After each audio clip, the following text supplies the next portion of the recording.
سے گزارش کروں گا کہ آپ تشریف لائیں اور اپنے خیالات کا اظہار فرمائیں. جناب سردار عتیق احمد خان صاحب.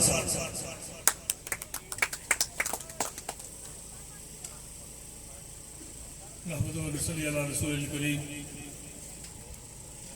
اس تقریب کے میزبان برادر محترم چودھری رخسار ایوب صاحب، اس تقریب کے مہمان خصوصی بیرسٹر گلشید چودھری صاحب،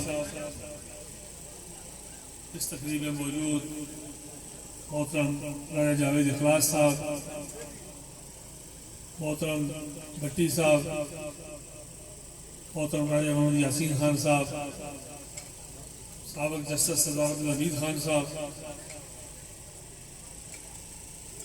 محترم خان عبدالقیوم خان صاحب، منتظمین محفل محترم برادر محترم چودھری قاسم مجید صاحب، منتظمین محفل شرکائے محفل.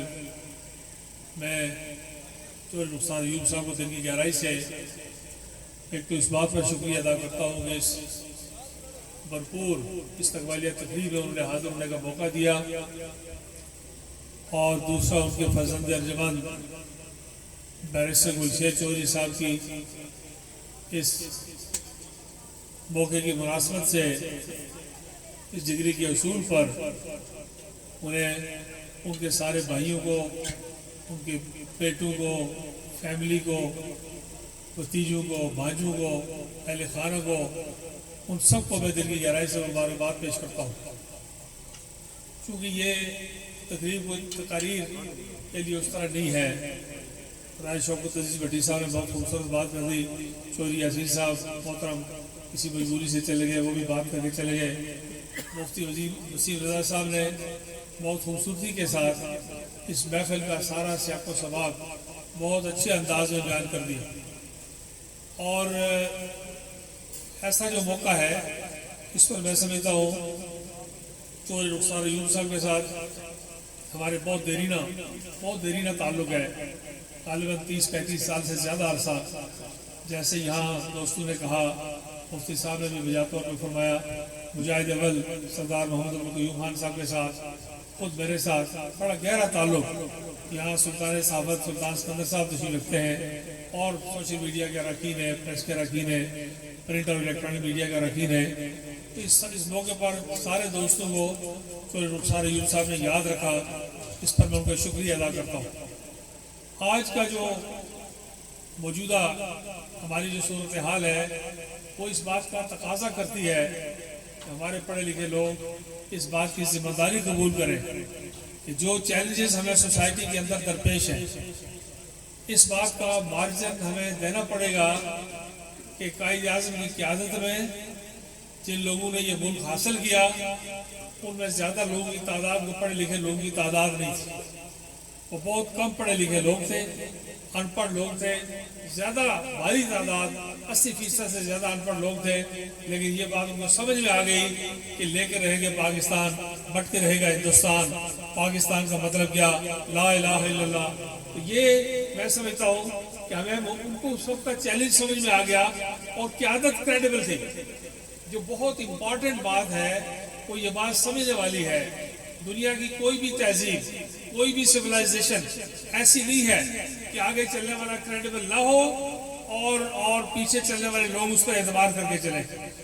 برادری کی حد تک اعتبار ہو سکتا ہے، کاروبار کی حد تک اعتبار ہو سکتا ہے، اپنے دھڑے کی حد تک اعتبار ہو سکتا ہے، لیکن دل ہی دل میں آدمی کمزور پڑ رہا ہوتا ہے جب آگے چلنے والا کریڈیبل نہیں ہو.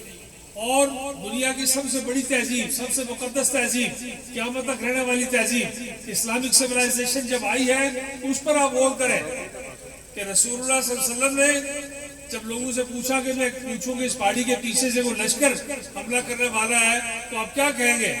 تو لوگوں نے کہا کہ ہم آپ پر اعتبار کریں گے. انہوں نے کہا پہاڑی سامنے دکھائی دے رہی ہے، اس میں لشکر ہے ہی کوئی نہیں، تو آپ اس پر کیسے اعتبار کریں گے؟ تو لوگوں نے کہا کہ آپ صادق ہیں، آپ امیر ہیں، آپ کریڈیبل ہیں، آپ کوئی غلط بات زندگی میں نہیں کرتے. اس وقت تک آپ محمد بن عبداللہ تھے، ابھی محمد رسول اللہ نہیں ہوئے تھے جب انہوں نے لوگوں سے پوچھا. تو اسلام کا اعلان کرنے سے پہلے بھی رسول اللہ صلی اللہ علیہ وسلم کی ذات گرامی موسٹ کریڈیبل ذات تھی اپنی سوسائٹی کے اندر، اور اس کریڈیبلٹی کو لے کے وہ آگے بڑھے، اور جب آگے بڑھے تو پھر انہوں نے جو بات کی وہ آج ساری کائنات میں سنی جا رہی ہے، مانی جا رہی ہے، اور یہ تیزی کے ساتھ ترقی کر رہی ہے۔ آج ہمارے سیاسی کارکنوں کے لیے بھی، سیاسی جماعتوں کے لیے بھی، سیاسی قیادت کے لیے بھی ایک بڑا چیلنج ہے۔ کشمیر کے معاذ کو خاص طور پر بڑا چیلنج ہے۔ مقبوضہ کشمیر کے حالات ہمارے لیے سنگین چیلنج کی حیثیت رکھتے ہیں، غزہ کے حالات ہمارے لیے سنگین چیلنج کی حیثیت رکھتے ہیں۔ یہ چیلنج ایسا نہیں ہے کہ اسے سر پہ نظر کیا جائے۔ آج اگر غزہ پر دنیا اسلام خاموش رہے گی تو کل گریٹر اسرائیل کی تعمیر کے منصوبے میں دوسرے عرب ملکوں کی باری آ جائے گی، تیسرے عرب ملک کی باری آ جائے گی۔ اسرائیل بس نہیں کرے گا، اس کا راستہ وہیں روکنا ہے جہاں پر وہ موجود ہے، اور فلسطینیوں کی مدد کے لیے باہر نکلنا ہے۔ میں تو یہ کہتا ہوں کہ پاکستان سمیت ترکی، ایران، سعودی عرب، یہ 2-4-5 ممالک صرف یہ اعلان کر دیں کہ ہم 48 گھنٹے کا نوٹس دیتے ہیں اسرائیل کو کہ اگر وہ یہ سلسلہ بند نہیں کرتا ہم غزہ میں پیس کیپنگ فورسز کے طور کے لیے لڑائی بند کروانے کے لیے، جنگ بند کروانے کے لیے اپنی فوجیں اتارتے ہیں، تو میرا یقین ہے کہ اسرائیل میں اتنی ہمت نہیں ہے۔ آج ساری دنیا کفر، الکفر ملت الواحدہ، ساری دنیا کفر اسرائیل کی پشت پر کھڑی ہے، تو ساری دنیا اسلام کہاں پر موجود ہے؟ اور باقی لوگوں کا بات کرنا ایک بات ہے، لیکن پاکستان کا بات کرنا، ہمارے پاس long range war had carriers ہیں، ہمارے پاس 3500-3600 کلومیٹر دور مار کرنے والے ہتھیار ہیں۔ اسرائیل 3500 کلومیٹر پہ ہے، ہمارے پاس 3600 کلومیٹر کے وارنٹس موجود ہیں۔ پاکستان کی بات کرنے کا ایک مطلب ہے، کوئی حملہ نہیں کرنا ہوتا، کوئی ایٹمی ہتھیار چلانے کے لیے نہیں ہوتے، نہ کسی نے چلانے ہوتے ہیں ورنہ دنیا تباہ ہو جائے، لیکن اپنی ذمہ داری پوری کرنی ہے۔ یہ میں بیرسٹر گلشید چودھری صاحب سے خاص طور پر کہنا چاہتا ہوں کہ یہ جو نسل ہے، پچھلی نسل نے یہ ملک آزاد کروایا، پچھلی نسل نے اس ملک کی آزادی کو قائم رکھا۔ جب لوگ اپنی ذمہ داری سے غافل ہوتے ہیں تو پھر مشرقی پاکستان بنگلہ دیش میں تبدیل ہو جاتا ہے۔ جب لوگ اپنی ذمہ داریاں سنبھالتے ہیں تو قائد اعظم کی زبان نہیں کسی کو آتی تھی، نہ اردو بول سکتے تھے، نہ پنجابی بول سکتے تھے، نہ عربی بول سکتے تھے، نہ سندھی، نہ بلوچی بول سکتے تھے، بہت مشکل قسم کی انگریزی سے زیادہ ثقیل قسم کی انگریزی بولتے تھے، لیکن آدمی کریڈیبل تھا جو بات کرتا تھا۔ وہ ہمیں ایک دفعہ ضیاء الحق صاحب کے زمانے میں ایک سیمینار میں ہم تھے کہ ہمارے صدر ابھی شروع نہیں ہوا تھا، نیا نیا اس میں فنکشن تھا، تو ایک کرسچن نے ایک واقعہ سنایا، تو انہوں نے کہا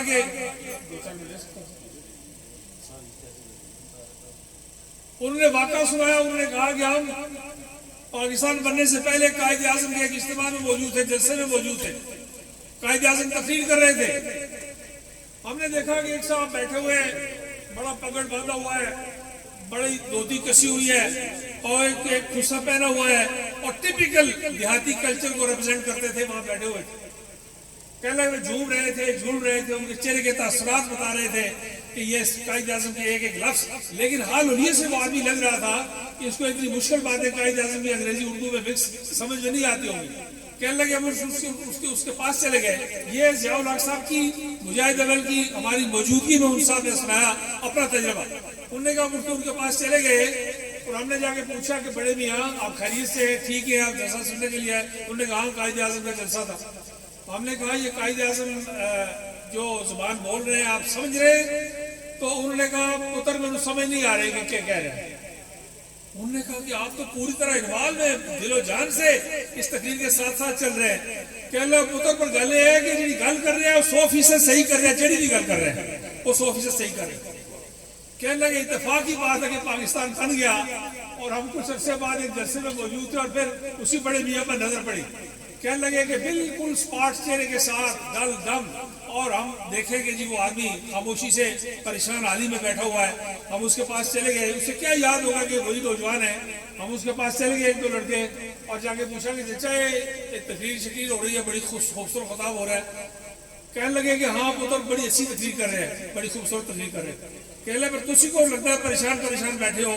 کہنے لگے پتر گلا بڑی اچھی کرتا ہے پر یہ نہیں پتا کہ جھوٹ کہہ رہے ہیں کہ سچ کہہ رہے ہیں، یعنی زبان بھی سمجھ میں آتی ہے لیکن جھوٹ اور سچ کا نہیں پتا۔ کریڈیبلٹی پالیٹکس میں ہم لوز کر گئے ہیں۔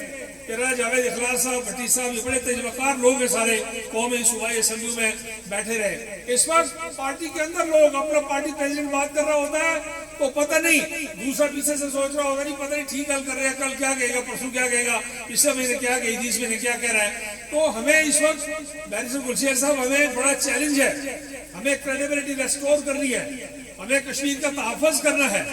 ہم جب پڑھے لکھے لوگوں کی ماہرین کی رائے سنتے ہیں کہ کشمیر کو تھوڑا سا ادھر کر دو، کشمیر کو صوبہ بنا دو، کشمیر کو تقسیم کر دو، کشمیر کو پاکستان میں منظم کر دو، گلگت بلتستان کو صوبے میں تبدیل کر دو، تو بہت افسوس ہوتا ہے کہ یوں لگتا ہے کہ نہ تاریخ سے، نہ جغرافیے سے، نہ تحریک سے، کسی چیز سے یہ پڑھے لکھے لوگ پوری طرح آشنا نہیں ہے. ورنہ انہیں پتا ہوتا کہ ریاست تقسیم ہونے کے لیے نہیں ہے، گلگت بلتستان صوبہ بننے کے لیے نہیں ہے، مقبوضہ کشمیر بننے کے لیے نہیں ہے، بی جے پی کی انتہا پسندی کی مشق کرنے کے لیے نہیں ہے. ساری ریاست کو اللہ نے چاہا تو اس سے متحد رہ کے آزاد ہونا ہے اور اس کا پاکستان کے ساتھ علاق ہونا ہے اور پاکستان کو اپنی جغرافیائی، دفاعی، معاشی اور معاشرتی سرحدات میں مکمل ہونا ہے. تو یہ موقع کوئی سیاسی بات کرنے کا نہیں ہے. میں چوہدری رخسار ایوب صاحب کو دل کی گہرائی سے مبارکباد پیش کرتا ہوں. سارے دوستوں کو جنہوں نے اکٹھا کیا ان کا بھی شکریہ ادا کرتا ہوں. ہمارا بہت دیرینہ دوستانہ اور برادرانہ تعلق ہے، بڑا گہرا تعلق ہے. یہاں سے لے کے انگلینڈ تک، انگلینڈ سے لے کے یہاں تک سفر کا، حضر کا بڑا طویل تعلق ہے. اور مجاہد عمل کے بہت پسندیدہ نوجوانوں میں چوہدری رخسار ایوب صاحب تھے. ان کے پاس گھنٹوں جا کے بیٹھتے تھے، ملتے تھے، بات کرتے تھے. تو میں ان کو مبارکباد دیتا ہوں، سارے خاندان کو مبارکباد دیتا ہوں اور توقع کرتا ہوں کہ بیرسٹر گلشیر صاحب جو خواب آپ نے خود دیکھے ہیں وہ بھی، اور جو آرزویں اور امیدیں آپ سے آپ کے والد محترم نے وابستہ کیے ہیں، ان سب کو اللہ تعالیٰ آیت تکمیل تک پہنچانے کی آپ کو توفیق عطا فرمائے. وآخر دعوانا الحمدللہ رب العالمین.